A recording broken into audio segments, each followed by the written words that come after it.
You keep saying Israel has a right to exist. Where does that right come from? Israel is a land that God gave through Abraham to a people that he chose. It was a people, a place, and a purpose. What does that mean? Does Israel have the right to that land?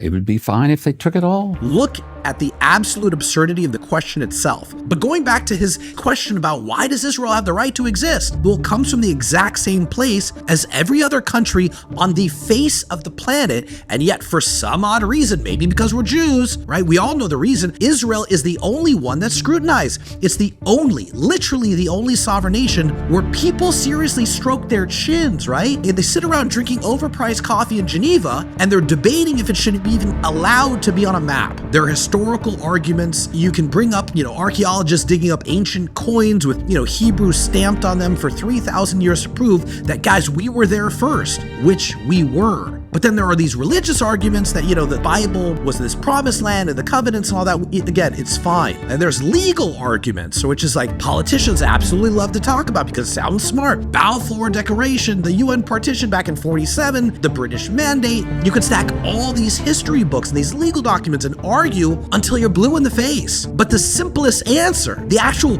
rock bottom truth of why Israel has a right to exist, they won. That's it. They won. That's the reality of how the world actually works. If you strip away all the nonsense and all the politics and all the biblical stuff, back in 48, literally the day after they declared independence, the ink isn't even dry on the paper. They just got there. What happens? Neighboring Arab armies immediately invade, and they didn't hide it. They said it out loud on the radio to anyone who would actually listen, was to push the Jews into the sea, to kill every single one of them in the region. That was, and that still is, believe it or not, the absolute goal.